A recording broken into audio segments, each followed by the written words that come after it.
Hello student, class 12th व्यष्टि अर्थशास्त्र के वीडियो नंबर 6 में आज हम पढ़ेंगे चैप्टर 2 उपभोक्ता व्यवहार का सिद्धांत। और हमारा टॉपिक होगा आज उपभोक्ता एवं उपभोक्ता संतुलन से आप क्या समझते हैं। उपभोक्ता कौन होता है और उपभोक्ता संतुलन की स्थिति में कब होता है। पूरे वीडियो को देखेंगे तो उसका कॉन्सेप्ट आपको पूरा क्लियर हो जाएगा।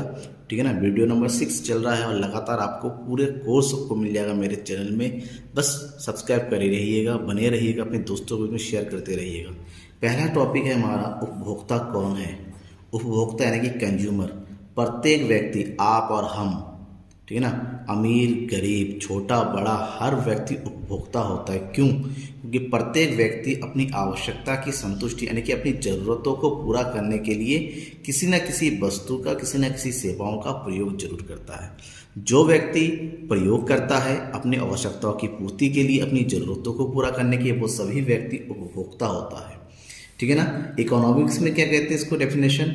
उपभोक्ता एक आर्थिक एजेंट होता है जो अपनी आवश्यकता की संतुष्टि के लिए वस्तु और सेवाओं का उपभोग करता है। पर एक ऐसा आदमी जो अपनी आवश्यकता की संतुष्टि के लिए वस्तु और सेवा का उपभोग यानी कि प्रयोग करता है, वो एक आर्थिक एजेंट होता है। क्यों? क्योंकि उपभोग करना एक आर्थिक क्रिया है। जो इस आर्थिक क्रिया को संपन्न करता है उसी व्यक्ति को हम कंज्यूमर कहते हैं, उपभोक्ता कहते हैं। उपभोक्ता एक व्यक्ति हो सकता है, उपभोक्ता व्यक्तियों का समूह हो सकता है, उपभोक्ता परिवार हो सकता है, उपभोक्ता संस्थाएं हो सकती हैं, कंपनियां हो सकती हैं। ठीक है ना। तो ये सभी क्यों? क्योंकि व्यक्ति अपनी आवश्यकता की पूर्ति करता है, व्यक्तियों का समूह अपनी आवश्यकताओं की पूर्ति करता है, परिवार अपनी आवश्यकताओं की पूर्ति करती है और संस्थाओं के द्वारा भी अपनी आवश्यकताओं की पूर्ति। प्रत्येक व्यक्तियों की अपनी अपनी आवश्यकताएं होती हैं, चाहे कोई भी हो, एक से ज़्यादा हो। और जो अपनी आवश्यकता की संतुष्टि के लिए वस्तु और सेवाओं का प्रयोग करेगा उसी को हम उपभोक्ता कहेंगे। ठीक है ना। तो ये उपभोक्ता होता है। इसका मतलब ये हुआ कि जो भी व्यक्ति अपनी आवश्यकताओं को प्रत्यक्ष रूप से डायरेक्टली संतुष्ट करने के लिए अंतिम वस्तुओं सेवाओं का उपयोग करता है उसे हम उपभोक्ता कहते हैं। जैसे हम जो है स्कूल में जाते हैं, स्कूल में जाने के लिए हमें किताबें चाहिए, हम किताबों को खरीदते हैं और उसका यूज़ करते हैं, तो हम उपभोक्ता हो गए किसके? किताबों के। हमें कहीं जाना है, हम बस में चढ़ते हैं, बस की सर्विस का यूज़ करते हैं, तो हम उपभोक्ता हो गए किसके? बस की सर्विस का। हमें भूख लगती है, हम खाना खाते हैं, हम खाना खाते हैं तो उपभोक्ता हो। क्यों? खाना हम कहीं ना कहीं से खरीद के ही लेके आते हैं या अपने खेतों में उगाते हैं, तो हम उपभोक्ता हो गए। तो ये तो होगी उपभोक्ता। ठीक है। उपभोक्ता एक व्यक्ति भी हो सकता है, व्यक्तियों का समूह भी हो सकता है। क्यों? हर कोई जो है अपनी आवश्यकताओं की पूर्ति के लिए वस्तु का यूज़ करता है। अब दूसरा जो टॉपिक है जिसमें समझना है उपभोक्ता का व्यवहार, कंज्यूमर बिहेवियर क्या होता है। सबसे पहली बात तो ये है कि प्रत्येक उपभोक्ताओं के पास जो साधन होते हैं सीमित होते हैं। तो प्रत्येक उपभोक्ता अपने सीमित साधनों का उपयोग करते हुए उसकी जो असीमित इच्छाएं होती हैं वो उसकी पूर्ति करना चाहता है, जो कि पूरा नहीं कर पाता, जिसमें से वो चुनाव करता है कि अपनी सीमित आय से वो किन आवश्यकताओं की पहले पूर्ति करे। तो एक ऐसी प्रक्रिया, उपभोक्ता व्यवहार एक ऐसी प्रक्रिया है जिसमें उपभोक्ता यानी कि आप और हम इस बात का चयन करते हैं, चुनाव करते हैं कि अपनी सीमित आय को विभिन्न वस्तुओं और सेवाओं पर किस प्रकार से व्यय करें कि उससे अधिकतम संतुष्टि प्राप्त हो जाए। यानी कि हम अपने इनकम को किस तरह से अलग अलग वस्तुओं या सेवाओं पर खर्च करें ताकि उससे मिलने वाली जो संतुष्टि हो वो हमारा क्या हो जाए? मैक्सिमम है, हमें अधिकतम संतुष्टि प्राप्त होती है। जब व्यक्ति अपने पैसा, कोई भी वस्तु पर पैसा करने के बाद उसको लगता है कि अधिकतम संतुष्टि प्राप्त कर लेता है, तो उस स्थिति को उपभोक्ता संतुलन कहते हैं। और अधिकतम संतुष्टि प्राप्त करना ही उपभोक्ता का एकमात्र उद्देश्य होता है। अगर हम कहें कि उपभोक्ता का उद्देश्य बताइए, प्रत्येक उपभोक्ता का उद्देश्य होता है कि किसी वस्तु या फिर सेवा पर जो वो व्यय करता है, जो खर्च करता है, उसकी तुलना में उसको संतुष्टि मिले, वो मैक्सिमम हो जाए, मैक्सिमम लेवल ऑफ सेटिस्फेक्शन उसको मिलना चाहिए।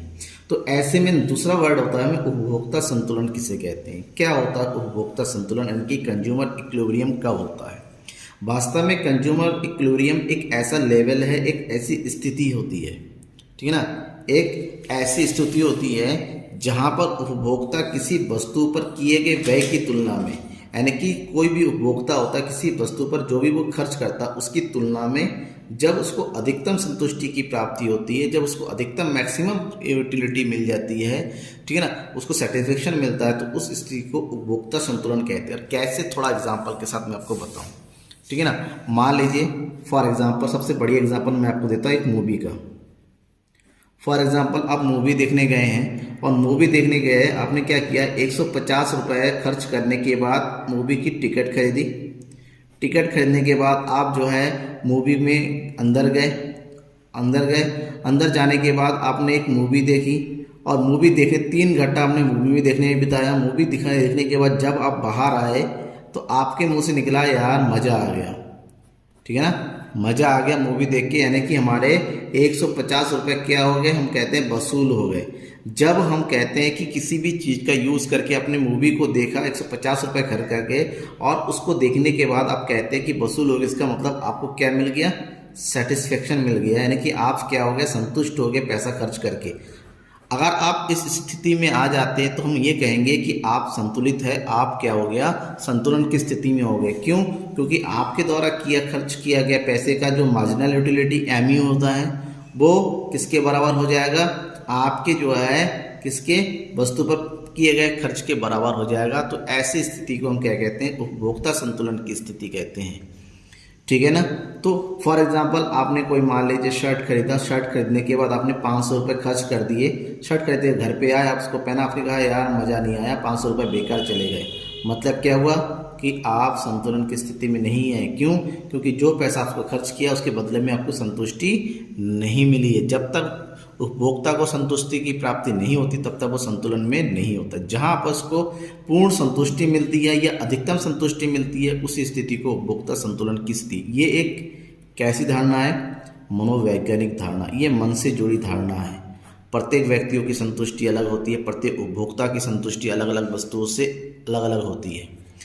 प्रोफेसर सैमुअल्सन ने कहा था उपभोक्ता संतुलन की स्थिति के बारे में कि एक उपभोक्ता उस समय संतुलन में होता है जब वह अपनी दी हुई आय और बाजार कीमतों से प्राप्त संतुष्टि को अधिकतम कर लेता है। यह प्रोफेसर सैमुअल्सन का कहना है कि उपभोक्ता संतुलन की स्थिति में तब होता है जब उसके पास जो इनकम है और वस्तुओं की जो कीमत है, तो अपने इनकम और वस्तुओं की कीमत से उसको संतुष्टि क्या होता है, अधिकतम प्राप्त कर लेता है। वही उपभोक्ता संतुलन की स्थिति होती है, ठीक है ना। आशा करता हूँ आपको समझ में आया होगा, वीडियो को अच्छा लगा होगा। वीडियो अच्छा लगा है तो लाइक ज़रूर कीजिएगा, अपने दोस्तों के साथ जरूर शेयर कीजिएगा। Thank you.